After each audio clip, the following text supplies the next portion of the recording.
Good afternoon. I'm Steve Lowry, the editor of the High-Low here at the Long Beach Post. Welcome to today's live chat. Usually we do a lot of art stuff because we're the arts and culture section, but we had a story last week that was just so amazing that we wanted to bring people on to kind of talk a little more about it. It was about a Paralympian who lost his leg in the ocean and thought it was gone for good.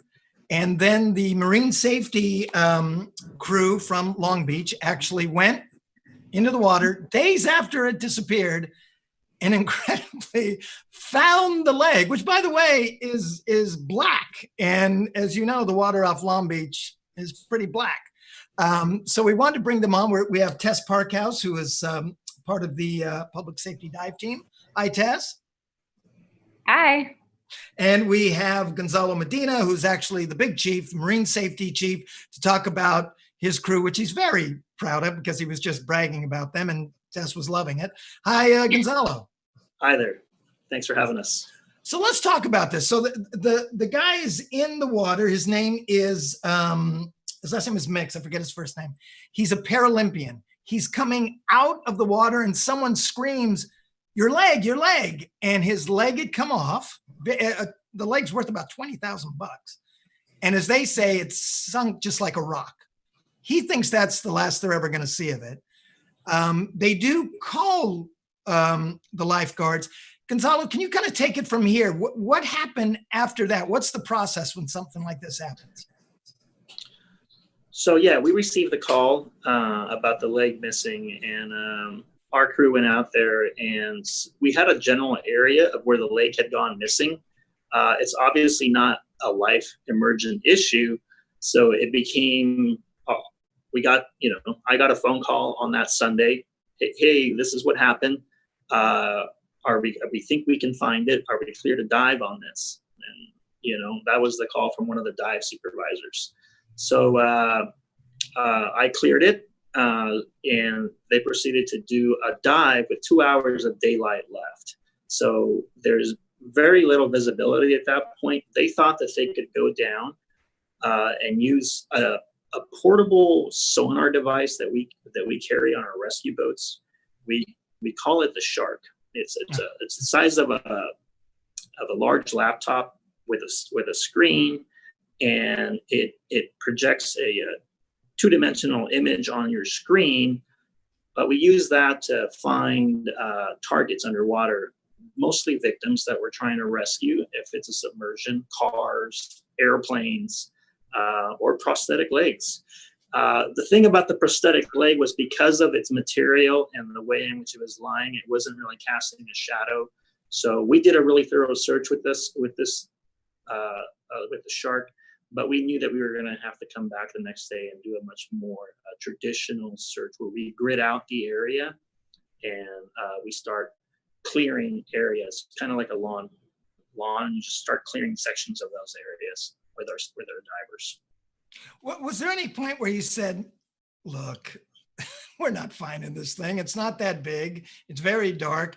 What brought you back that next day after you devoted 2 hours to this? Well, I talked to the dive supervisors and I said, hey, what's our probability here? And I never once received or got this is going to be too impossible to find. In fact, all I received, the messaging I got back from them was, we think we can find it. We know it's in this area. We're confident we can find it. So never once did they question their abilities. In fact, it was more like, whatever you do, don't hold us back because we're going to find this. You were saying that probably a lot of your divers, because they're all probably, they come from competitive swimming, they probably identified with this gentleman because he himself was a competitor himself, and they probably wanted to help him out.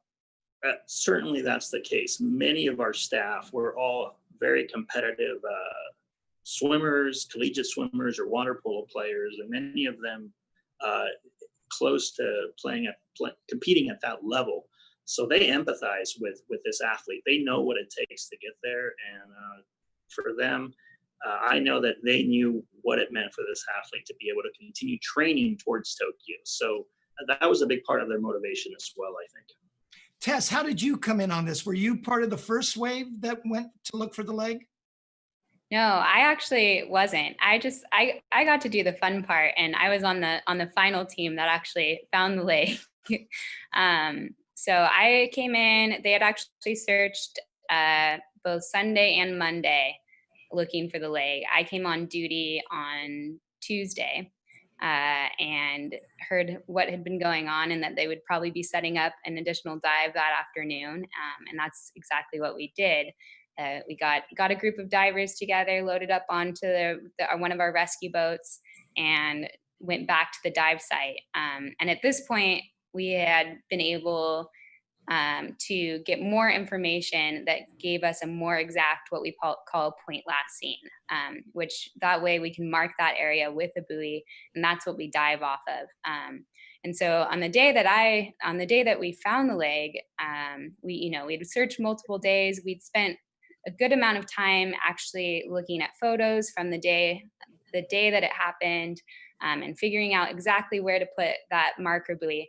And once we actually got in the water, our dive only lasted 11 minutes. Oh, wow. Now, had this around the office, around the firehouse there, had the leg become a bit of a holy grail? Like everyone was like, we're going to get that leg. We're going to, like, this had become something you guys really wanted to nab.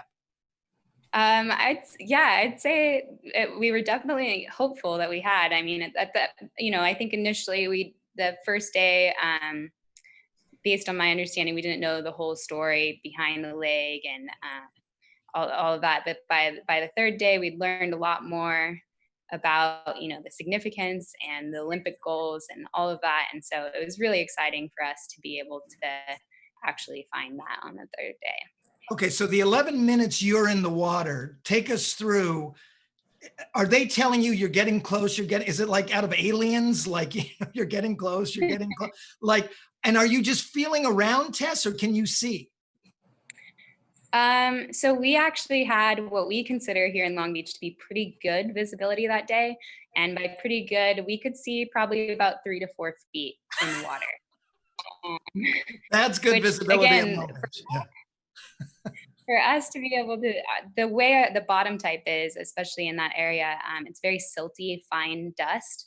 So if there's any disturbance, it's almost goes, and even if you do have 3 to 4 foot visibility, it will go from 3 to 4 feet to 0 visibility within a second. So you have to be really careful as you're diving down to the bottom that you don't disturb the bottom, which is easy to do, when you land on the bottoms with your fins, as you're kicking and swimming. So you just have to be really careful with that. But we were lucky. We had 3 to 4 feet of visibility. It didn't get too disturbed as we descended the line. And then the type of search that we actually did it's called an expanding circle search. So basically we had two divers, and what we do is we don't know exactly where the leg is, so unfortunately they can't tell us when we're getting closer. Oh. we just have to hope to find it based on this search pattern that we use. And basically what that search pattern is we start at that marker buoy that we place. There's an anchor at the bottom. One diver stays at the anchor and uses our compass to determine the second diver is doing a circle swim around that anchor. And so we use our compass to make sure they've completed an entire circle. Because again, in 0 visibility, it can get disorienting where your exact location is. And then once they've completed the circle, we have underwater comms, and we can also use rope pull communications. They've completed the circle, then they'll expand that circle out slightly and do another circle, and continue that process until we find what we're looking for, or we run out of, this our safe amount of air that we can have, or some other issue comes up. So I think a lot of people would recognize that. Sounds very much what it's like looking for parking in Belmont Shore. You start right in front of the guy's house, then you keep driving and driving. yes, Okay. circles. When you finally found it, did you see it or did you feel it? So I was at the anchor. Okay. So the diver I was diving with, he's the one who found it, and he actually saw it. So, and again, we were lucky that we had that little bit of visibility. He saw it laying on the bottom, and was able to grab it and communicate to the rest of the team that he had found it. So you can talk underwater, right? You have that kind of capability. Yeah, so we wear full face masks while we're diving, and Mm. that allows us to both communicate with the person we're diving with, and then we can also communicate to the team on the surface as well. Was there a lot of hooting and hollering?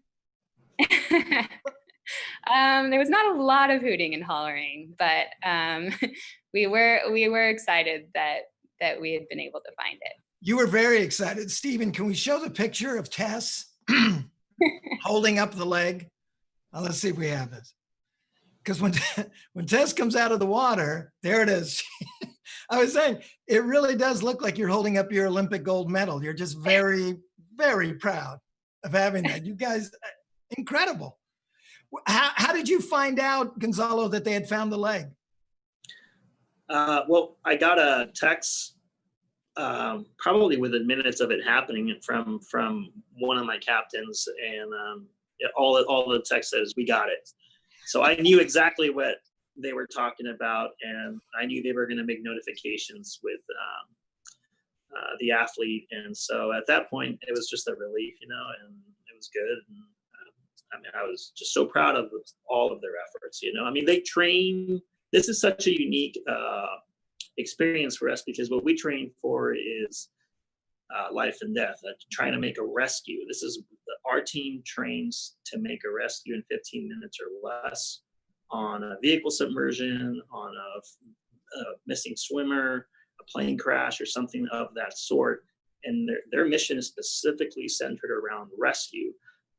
There's a lot of dive teams that all do planned dives. This was a planned dive in the sense that there was not a life threat. But a rescue mission has to be done quickly, and it has to be done fast. And so this was a little atypical for them. They typically are geared much for rescue, but just a great opportunity for them too. And just couldn't be prouder. You were telling me that California, next to Florida, has the most incidences of vehicles in the water, and that people like Tess have to train for that. And that's just not a matter of finding something. You've got to do it quickly. And this is the main thing you do train for, right? They constantly train for that. Yes.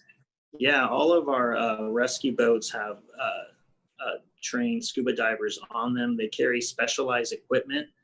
You're all familiar with traditional scuba a cylinder, which is on your back, but they actually carry a piece of equipment that allows them to put a scuba bottle on their body, and within minutes, so they can be in the water in a matter of two minutes. And they carry equipment on this that allows them to puncture automobile windows. They carry special tools to cut through the seatbelt, and they train for all of this with simulators that we have. We have simulators that are designed to look like a vehicle. We flip them upside down, and then we'll send Tess or any of the other divers down there in blacked out masks so they can't see, and they go through the motions of staying calm, conserving their air, because they don't want to consume their air and get too excited while they're doing it, and just be methodical, search the car, search for victims, keep safe, stop, think, then act. Hey, by the way, I want to tell everybody at home, I know you're amazed by this, and we're going to get into actually how you become one of these divers if you're maybe interested, because we were saying, Gonzalo, this is one of those jobs that you don't even know is a job until you're like 25. But if you have any questions or comments, please go on Facebook or wherever you're watching us and send them along. We'd be happy to ask them. Tess, Gonzalo brought up the fact that when you're under this tremendous, let's face it, pressure of trying to get something done in 15 minutes, it sounds like the key thing is to remain calm. What kind of training is that? Is there, I don't know, meditation or yoga, or what kind of breathing exercises do you have to do to keep yourself calm at all times? Oh man, no meditation or yoga.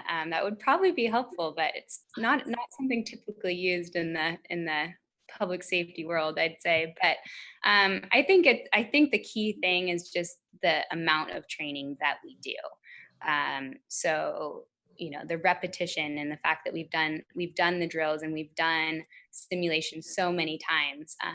And while we're doing that training, they slowly add more and more challenge. Our training supervisors, they slowly add more and more challenges. So Chief Medina mentioned, blackout masks. So when we first start training on using this expanding circle search pattern, we actually first try it in a pool. And it's beautiful, it's super clear. The water's warm, you're comfortable. We've all spent lots of time in pools over the course of our lives. And so we'll first do it at the very basic level. And then they'll increase the intensity, they'll time us, we'll wear blacked out masks. So we go from, that clear, nice visibility to absolute zero visibility. It's wearing basically scuba diving, wearing a blindfold.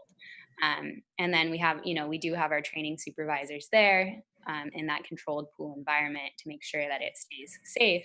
But then slowly you build up to that, and then it goes to full run-throughs of what the call would actually be like in the ocean. And you do that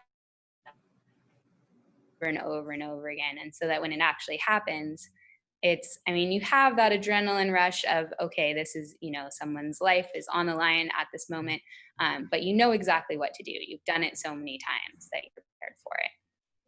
Tess, how did you end up on the dive team? You began, as a lot of people do, I believe, as a part-time lifeguard, right?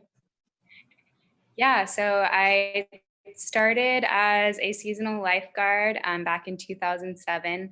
I was a seasonal lifeguard all through my high school and college years, and then I became a permanent employee in 2015. So when we first get hired during our probationary year, our first year, we all go through an advanced dive program, which basically teaches us all how to conduct primary searches underwater.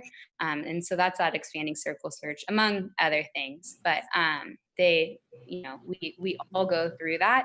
And then once you have gone through that ADP course and you've learned the basics of conducting searches underwater, when there's a spot available on our dive team, there's an application and a tryout process for that.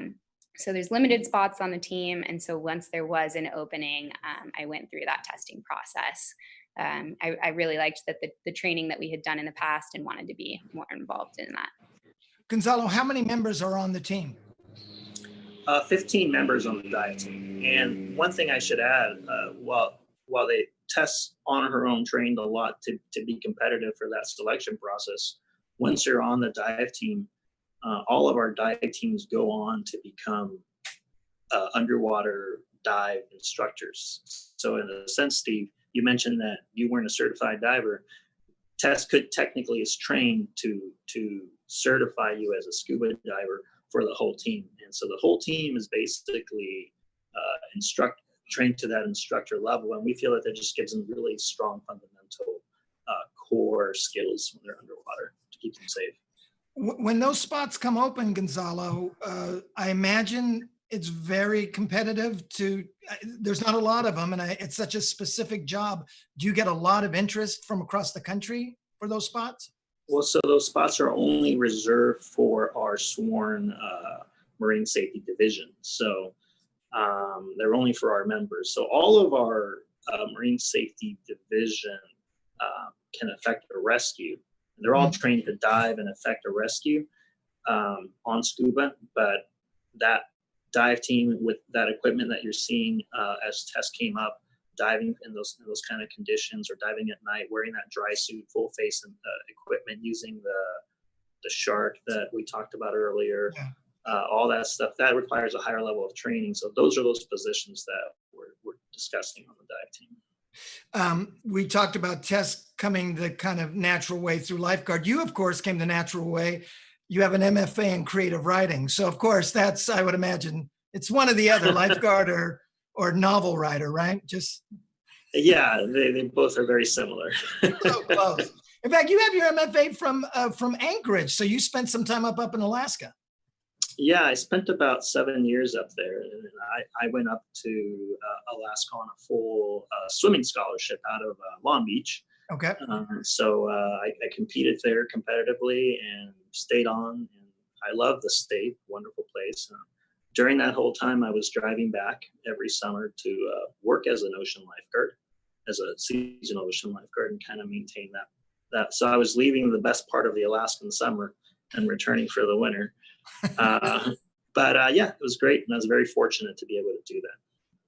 Tess, being out in the water, you mentioned it's very dark out there. We were saying, obviously, most of your job is very stressful and very important, but there are some weird things you end up seeing out there, right?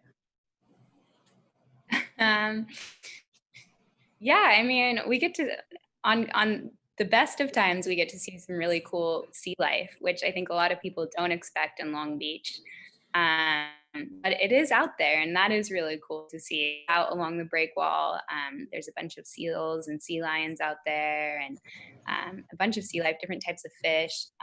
So that's really cool to be able to see that, those things. But yeah, it's surprising. I mean, as I'm sure you know, Long Beach is bordered by the Los Angeles River and the San Gabriel River. So when it rains, whatever's in those rivers flushes down. And sometimes we find some strange debris on the bottom. I mean, you'd mentioned shopping carts. I've definitely seen old coolers, bicycle, you name it. We've probably seen it under there. How often are you in the water, Tess? Scuba diving or just in general? Just for your job. No, just for your job. So we train, we have at least at a minimum monthly dive trainings. So just for training purposes, it's a minimum of once a month. If we get calls beyond that, then, it would be more. And then depending on if we're going through any other sort of specialized training, it could be even more. So Chief Medina had mentioned how we're all trained as underwater instructors. So we're all scuba instructors. And when we go through that training, it's from January to April. It's Saturday and Sunday all day. And we're pretty much in the water all day, both those days. So depending on what type of training or what we're participating in at the time, there's often more on top of those monthly trainings.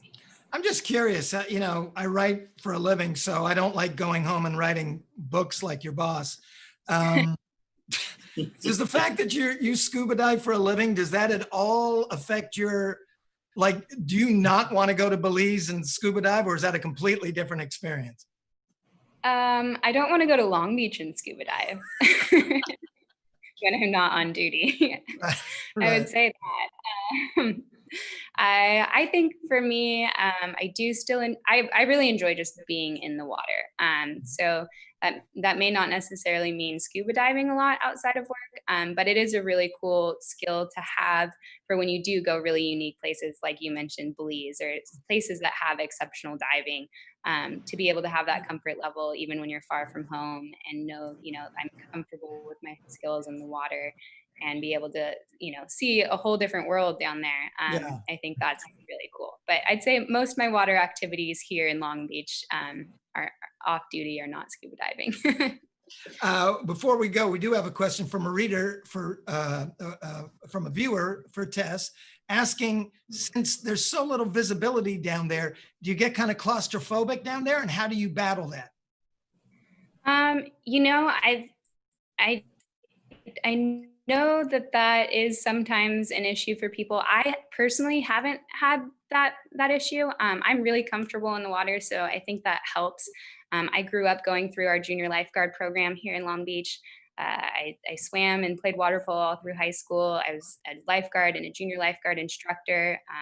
So I'm really, it's kind of my comfort zone. But I think the biggest thing is just kind of accepting the fact, especially when you can't see it at all. I think the biggest thing is some people, they try to see, they're like, maybe if I just try hard, and just accepting the fact, okay, I can't see. So what other senses do I have? What else can I use to conduct this search? And instead of trying to focus on the fact that you can't see, focusing on those other senses or those other tools that we have to make that search possible.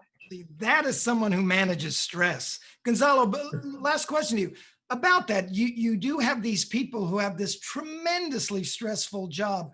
what do you, are there things you try to do that when they're not in the water to kind of keep them calm, so that they're not bugging out of their head when they're underwater? Well, I know that for me personally, the biggest comfort knowing, because we don't make widgets, we're all preparing for something that's going to happen. We know it's going to happen. We don't know when it's going to happen. So there's a lot of nervousness that comes along with that while you're out in they look calm and collected, but I know there's that nervousness. I used to have that feeling all the time when I was on duty. But the best thing for our staff that I tell them, what's going to give you the most confidence, what's going to be the most ability to work calmly, is just to train, just to keep training. The more time you spend underwater, the more time you keep polishing your skills, keep doing what you know you should be doing to prepare. That's what gives you the most peace, I think. Yeah. Well, it was fascinating to talk about not only getting the leg, but just your job in general. Thanks for coming, Tess. Gonzalo, we really appreciate it. Tomorrow, another live chat. But until then, we bid you good afternoon. Thanks very much. Thank you. Thank you. Thank you.